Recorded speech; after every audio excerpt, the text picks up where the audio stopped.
do it. Like you are going to be your best boss. I am my toughest boss, actually. And so get whatever resources, support that you need to push you forward, do it. I was able to connect with family members and connect with other coaches that just continue to push and motivate me to go beyond what I thought I was doing, right? When I started my company 3 years ago, it is not where it is right now. It is far beyond and will continue to grow far beyond that. And so just take the leap and know that there are going to be folks around you that will support you and help continue to push you forward. And some of those folks are people you don't even know today. So that will be my advice.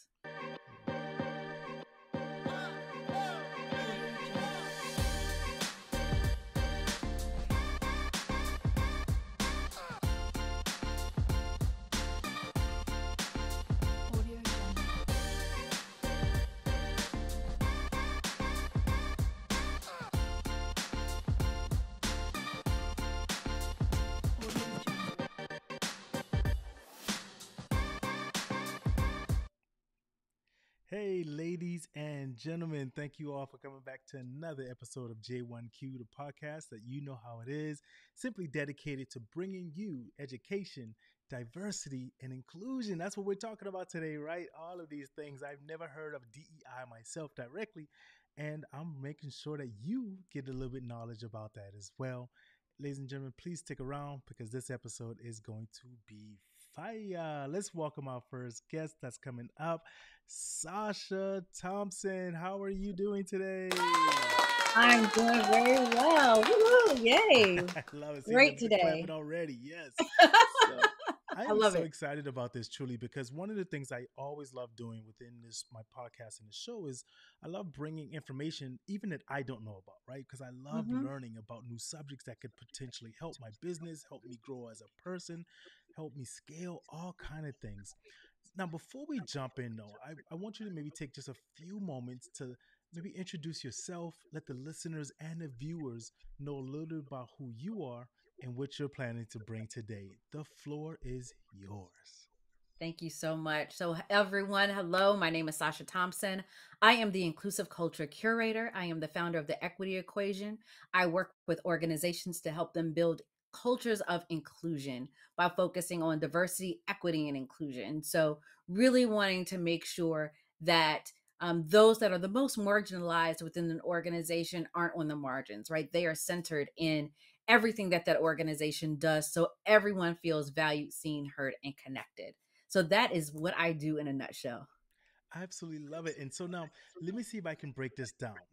Yep. Because for me, I think in pictures. I think Yep. Go for it. that's my ADHD brain. I'm just thinking in pictures, right? So I'm looking at a picture in my mind. I run a company, let's say, and I'm looking to say, you know what? I really want, I think that everything I'm implementing already is diverse. I think that it's set up for everyone. I think my employees, my customers, everyone feels that they're included, but maybe I don't. So I see this picture that has all kind of races or all kind of genders or whatever involved, but maybe I'm missing something. Is that kind of maybe where you would come in to say, hey, let's do an overview? Or how about you break down maybe one of the first steps of what you would do if a company got in contact with you or said, hey, you know what, I need your help? I love the analogy that you just used. So let's say, you do have lots of people with different backgrounds, races, sexual orientation, gender, all of them at your company. But how are they feeling? Do they feel that they belong? What are the things that they have to think about and navigate in your workplace that you may not even necessarily have to navigate? Right. So if someone is in a wheelchair, right, they have to think about, is there a ramp? Is there an elevator? How am I going to get around, even just getting from office to office or space to space? And so the work that I do is, how do we take the employee from having to think about that so that the company is proactive in thinking about those things before the employee even has to say that this is something that they need, right? So you talked about having ADHD, right? What are the things that you need in order to be successful? I help organizations think about those things in a proactive way so you don't have to be worried about them making sure that you have all of the accommodations that you need, that you can just actually show up and do your job.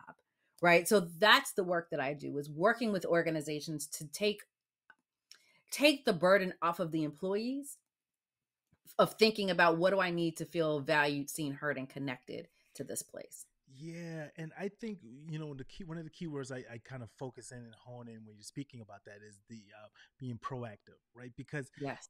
I can pitch organizations and companies and whatever entity it is, if they're focusing on that themselves, like you said, or the employees, then they may be taken away from other things that they could be, checking on an inventory or just whatever else. So if they go ahead and say, "Hey, look, my hands are up. I don't directly know how to handle this effectively." One of the smartest things I ever learned in business is that I'm not the smartest person in the room, right? I want to bring in people who are going to lift me up Right. and say, "You take care of it. You take care of it. Let me just double check on it." So I can see exactly what you're saying there. And how about maybe now that we've kind of defined a little bit of kind of what you're doing there, maybe let's Hmm. see if we can paint that picture for that organization that's listening to this right now and that says, "You know what? I think I might need that, but I don't know how that would work in maybe my company, my organization." Is there like a something you can show or tell, like someone who you've worked with before, anything? What options do you have Yes. there? Yeah. So, there's so much that we can talk about. I'll start with, most organizations that have me come in, they are starting their diversity, equity, and inclusion journey, right? Like, so as you said before, this is fairly new for a lot of organizations. Um, and truth be told, many organizations have just started this right after that summer of 2020. So they are just now getting into, what does this mean? What does this look like in our workplace? I work with them. I have a series of what I call experiential learning sessions where we talk about these things. We talk about, what are the basics of diversity, equity, and inclusion? What about inclusive communication? What does that look like? This is the first time we have 4 to 5, depending on the industry, generations in the workplace. How do we all get along, right? And so those are some of the things that we talk about. And so it's not just me coming in to lecture or to talk, but it's, let's have a conversation about this, and what does this look like here, right? What are some of the challenges you're facing, and what can we do to start to shift and make it inclusive for everyone, right? So I have a series that does that. We talk a lot about, or I do a lot of work around psychological safety. And so it's not just the theory of psychological safety. We actually come in and do an assessment. This is the score for your team. This is the score for your department. This is the score based on demographics, right? And so let's see what we can do to help your leaders become more inclusive leaders so that it's psychologically safe, again, for everyone in the organization. We also do a number of things like coaching, one on one coaching, group coaching, all of those things to help people feel as if they have the tools and resources in order to be successful in this space. So, regardless of company size or location, we try to fit our services to where you are on the journey. So, hopefully, that answers the question for you. Yeah, absolutely. And even within that question, it just started making me ponder even more because then you said something and I was just like, wow, yeah, I never even thought about that. The type of different generations within the workplace, right? Because I'm like, yeah, now we have maybe someone who's a seasoned veteran, that's how I say it, is Yes, working, that's seasoned. still working. And then maybe now we have a generation, whatever they call it now, Z or Yeah. whatever letter.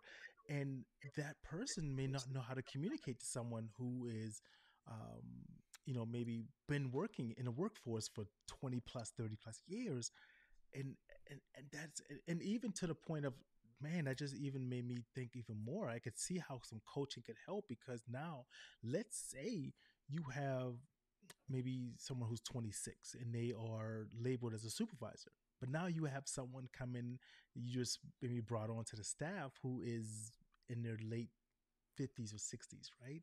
So now they're coming in and they're working for a supervisor who is probably their To be their grandkids' child, age. right? Yes. And so, how do they communicate with them? Because I know for me, I was brought up, yes, ma'am, yes, sir, that respect level. And of course, that's a whole nother topic and ball game of like, I don't feel Yeah. the generations have that type of respect thing, or even to the point of, and this may not be directly within your field, but how when I go into businesses and companies, sometimes I will see younger people just on their phones, right? And they're not paying attention. That's And part of it, right? yeah, That's part of this work, right? It's understanding communication styles and understanding modes of communication. One of the pieces of research that I was looking at when I was working on the generations work was after the pandemic, right? Both baby boomers and Gen Y wanted to go into the office. They both were like, yes, let's go back into the office, but for different reasons.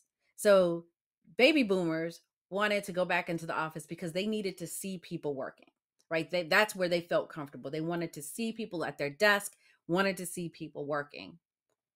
That younger generation wanted to go back into the office because that's where their friends were, right? Most of them had become friends. They were either, young in their careers, straight out of college. And so that became their social circle.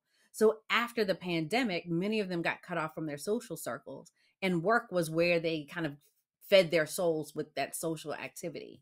And so that's why they wanted to be in the office. And so when you have two different groups that are back in the office, but for very different reasons, expectations are shifted, right? Are changed, are different. And so that started a conflict as well. We're starting to see this with kind of hybrid work as well, where Gen X loves this hybrid work because they're that in between generation where they're taking care of their parents and taking care of their children. And so being able to work from home provides them a flexibility that they didn't have when they were in the workplace. So these are the types of things that I talk to organizations and we work with them around to figure out, okay, what can we do to make sure everyone feels valued, seen, heard, connected? What are the communication modes that we need to have? Not everybody likes Slack. Not everybody likes email. Some people want to pick up the phone. So what does that look like here? And so yes, that's what this is all about. yes. This is like, and see, this is why I said I love bringing in things that I didn't know before, and to learn about, because these are topics that I think most organizations, most company owners, they may think about here and there because we see it in the news or we see it around, but then we're still afraid to tackle it because Yep. I can go to the office and say the wrong thing. I don't know if I need to use this pronoun. I don't know if I need to say this, that, Yeah. or the other. But sometimes we can just step back and say, you know what? I don't know. So let me find somewhere or someone to help me learn. And because, like you said, that morale, I think, especially nowadays, I think like when I was coming up, when my parents were coming up, it was like, hey, you just got to work. There is no, we don't like what we're doing, and so we can just leave. And it seems as though the newer generations are like, we want to work in an environment that we feel safe in, we feel Yep. comfortable in. So it's a whole shift in that dynamics in which a company has to, if I forget what the saying is, something like if you don't adjust or you don't change with the times, you'll fade out or something like that. So what, Yeah. okay, so now let's say a company says to you, they say, you know what, this is so interesting to me. I think we need something like that because and especially now, I think the pandemic has shifted so much because people are now like, I'm going into a work environment. I don't like it. I'm out. It's like Yep. they don't care about the Yep. 2 week notice thing any longer. It's just like my mental At health, my all. health is different. So a company's probably saying right now, or someone's listening and saying, you know what? This is so true because my ratio, my turnover rate is so high, and I'm feeling this. I Hmm. think I need something like this. What are some steps that you're going to maybe maybe they reach out to you, and we're going to get all the information for them to reach out in a second. But now, Yeah. what is your steps to say, you know what, guys, this is maybe how I come in. I'm not abrasive. I'm not coming in and changing it, your policies or anything. But how do you focus on that? Yeah, so it really depends on the organization and where they are kind of in their journey, right? So when I hear, a shifting in the culture, I do a lot of work around culture. And one of the first questions is like, what is your collective North Star? Like, what is your company North Star? What are you striving toward? What is everyone working toward? And usually I get crickets or like just the blank stares because they haven't thought about that, right? So it's doing that work. It really is trying to figure out like what is your company culture and how do we make it an inclusive one? And so that can come through assessments, that can come through again some education and learning, that comes through coaching of some of that leadership because many of them are, I like to say, people get promoted or people get put in positions because of what they could do with the widget, right? You can make it, you could buy it, you could break it, you could say whatever it is you do with the widget. That's how you got promoted, not necessarily for their people skills. And so our job, my company helps with those people skills. And so we work a lot with senior leaders to help them figure out who are we as an organization, right? Not just what is on the lunchroom wall, but who are we truly? Because that's your culture, right? How people behave, how people respond to certain things. That is who you are. It does not matter what you say your value statement is. Because if people are acting in an opposite way, that is what defines the company culture. So I do a lot of work in trying to align those behaviors and values to what you espouse, you say, who you say you are. And it's like when you say that, I'm sitting there thinking, right? What is your why? Where you heading towards? And I don't think a lot of times. I don't even say. I want to make sure I say this in a. I don't think a lot of times companies find that out until later, right? It's just I just want to make money, right? I just want to make. Hmm. It's not I want to make a change. I just want to make money, right? So, and that's a great why, but it's maybe not the why that's going to keep you know the employees growing and everything growing. So I can see exactly what you're saying of how you get in there and you fit it to what they need versus just it's A B C D and then that's it, right? Hey, it Absolutely. could be different. Maybe yours is A and then we go to C and come back to B or whatever. And do you primarily go physically in, or do you also do maybe some virtual? Or if someone who's thinking, you know what, I would love this, but my schedule, my time, I want to sit my employees down, maybe give them some way. What are some methods that maybe a company, because I'm trying to paint that picture in a company's or an organization's mind that says, oh, okay, I got no excuses. Nope. There are none, right? So I do virtual, I go on location, depending on kind of the size of the organization, we can break things up into sections so that people can join based on their time zone. So we're pretty flexible with that. What I do ask is that everyone just be committed to that time, right? So if we're going to be face to face, it's like put your phones down, put your laptops down. We are engaging in this conversation. And people are going to get uncomfortable, and that's okay because that's where growth happens. So I absolutely love meeting people where they are, but if we need to do virtual, we can set that up as well too. This is such a great thing because I think if we are going to grow in whatever form or matter we in, like you said, it's the uncomfortability, right? It's I Yep, always say sometimes it's okay to not be okay. We have to look ourselves, and I absolutely. got this. And I give a big shout out to one of my past guests, Olivia Cook. She said this, and ever since then I've been using it. And I told her I'm going to use it. We have to look ourselves in the dirty mirror, right? And that Yes, mirror that we don't want to look in and say, you know what? I am the issue sometimes. My efforts in this is what's causing it, or instead of that person, right? Especially if we want our organization or our company to grow, or if we have that why that says, you know what, I really want to make an impact in my community. I want to make an impact in my state, in my city, in the world, whatever it is. I think we have to, right? We and diversity and inclusion and everything, it's not going anywhere. So if anyone who's thinking I only want it to be a certain culture or a certain race, it's not. No matter what we do, it's right? not going So, anywhere. so No, and it's how funny can you said about the dirt on the mirror because I always yeah? talk about like let's talk about the dirt in the corner. Oh, You okay. swept it over there, you know it's there, you can't ignore it. Everybody sees that dirt in the corner, right? Yeah. And so that's the stuff I like to stir up. What's the stuff that Mm. we're not talking about or we're trying to ignore, right? And so that's, I absolutely love that. And then I also say if you are feeling uncomfortable or if you're feeling discomfort, ask yourself why 5 times. Why am I feeling this? Okay, so you get that answer. Why that? Like you ask. And so you're getting deep into that, the root cause of why you're feeling uncomfortable. Yeah. That's what you work on, right? Oh. It's not this, oh, just because. Okay, well, why? So it's those 5 whys. If you could ask yourself those 5 whys and really get into that discomfort, Mm. that's what we could work with. I'm gonna take it back. Let me see if some people. I know my listeners, my loyal listeners know this, but let me take it back when I do this. I'm gonna go message. Do you remember Yes. what that's off of? Oh gosh, where In was that Living from? Color with Yes. the Wayne brothers. When I was do that, there we go. Message. Whenever they had a point that they wanted to make, ladies and That gentlemen, was that's your it. Oh my message. gosh, that's That's your hilarious. message. You need to listen, whether it's the mirror, whether that dirt's in the corner. At some point, it needs to be cleaned up. It needs to be addressed. It needs to be Yeah, looked at. It needs to have that safe work, safe community environment, safe whatever, because that's that's the core. I think that's your future. it's That's your the company's future. core. Because if your employees are unhappy, if your organization's workers are unhappy, that dribbles into the customers, the clients, the anything else Absolutely. like that. So, what Absolutely.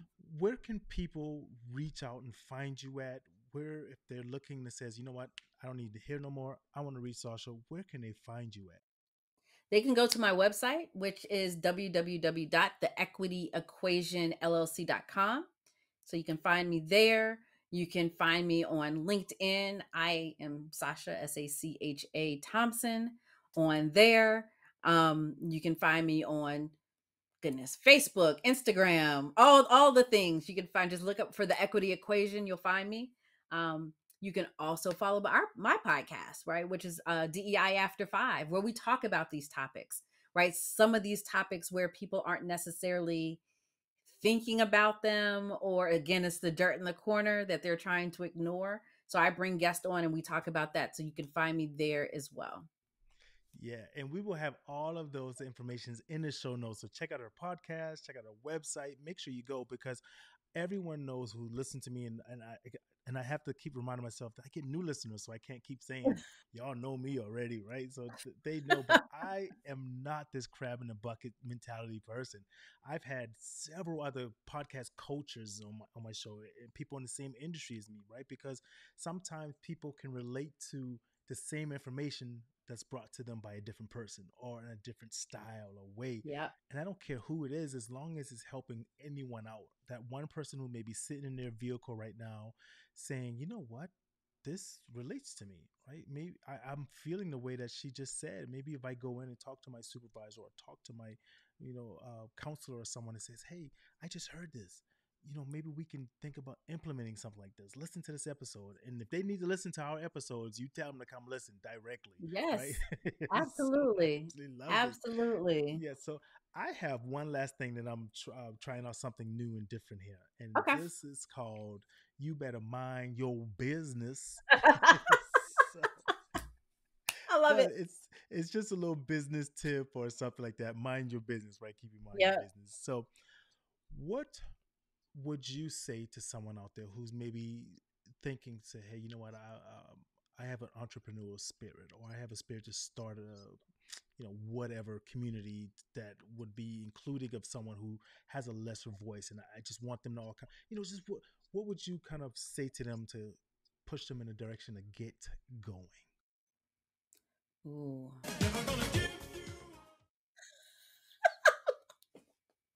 Not Rick Astley. Okay, sorry. I get a little sidetracked. To get them going, do it. Like you are going to be your best boss. I am my toughest boss, actually. And so get whatever resources, support that you need to push you forward, do it. I was able to connect with family members and connect with other coaches that just continue to push and motivate me, to go beyond what I thought I was doing. Right. When I started my company 3 years ago, it is not where it is right now. It is far beyond and will continue to grow far beyond that. And so just take the leap and know that there are going to be folks around you that will support you and help continue to push you forward. And some of those folks are people you don't even know today. So that would be my advice. Love it. I love it, man. And it's such a great thing because you know, it's when our minds align. I feel so enthused with that because I always tell people, it's like, you know what? For all the ones who say, "Oh, I'll get to it tomorrow. I'll get to it next week." Next week was 3 months ago. Tomorrow was a year ago. You said that same thing a year ago. I'll start whatever I'm starting tomorrow, or I'll start it right after, or I start it when Right. the chips fall in line, or when everything, the But moon. you know what? You never know when that door is going to open, Yeah, and you don't want to miss that opportunity, yeah, right? And it's not going to be perfect, you know. And I say that about my business. I wanted to set everything up so perfectly, and oh, November I'm gonna start it. mm, I left my job September 1st, thinking I was going to take some months off. My first client came September 15th, boom, and I haven't looked back since. boom, And yeah, so all I had was a thought of a website. I didn't even have a website, yeah. but it forced me to really kind of push myself forward. So that's why I say the folks that need to be there for you to support you will come, and you may not even know who they are today. Wow, And my wow. first client was someone I worked with 15 years ago that I didn't even know was looking for someone to do this work. So See, it's out there. You just got it's to put out it out there. there. That hit me with a quote that I remember. Thomas Edison said. He said, "Many people miss opportunities because it comes in a form of overalls and hard work." And I may not be saying that Mm, exactly, but you know, that they part. miss the opportunities because they don't see the glamour and the stars that they said it was supposed to be. Right? It's It not packaged the way that they want it to be right. packaged. The opportunity's No, knocking and it's got on overalls and saying, "Hey, I got a paintbrush in my hand or whatever. I'm here to help you." And they go, "No, you're not my type." All right. So, man, I yeah. sincerely appreciate this. And make sure, ladies and gentlemen, y'all make sure you check out. Let me see if I can get it because the name is easy to remember now that I kind of put it. It almost sounds just like a group, the DEI After Five, right? No, am I saying Yes, that? that's the podcast. DEI. That's like some old. That's the old school R&B group right there. DEI after five, after seven, right? It was after seven, right? I think it was after seven. So So the name of the show came because I was having conversations with friends that do DEI work. And I'm like, mhm. "What you doing after work? Let's meet up after 5." And Yeah, that's where it it came stuck. from. So, I yes. absolutely love it. I love it. I love it. So I'm going to get ready to close out. Stick with me for one Yeah. second because I'm going to come back and make sure I wrap it up with you. But I got to get some of these sponsors taken care of. So stick with me for 1 second, please. All Yeah, right. Thank absolutely. you. So, ladies and gentlemen, thank you all for coming to another episode of J1Q. Just one question. Again, our podcast is dedicated to bringing you inspiration, education, and dedication to anything that helps you scale from where you are at to where you want to be. Make sure you check out some of our sponsors, Grammarly. Please make sure you go to the website lionflood.com, FLUDD.com. Check out Grammarly and Inkfile, where you can get all your LLCs done. And also, this episode is being brought to you by Hustle 1977. For those who grind, you deserve to relax. Why not relax with a glass of smooth, tasting Hustle brand whiskey? And until next time, as I always keep telling you, make sure you keep living while you are alive.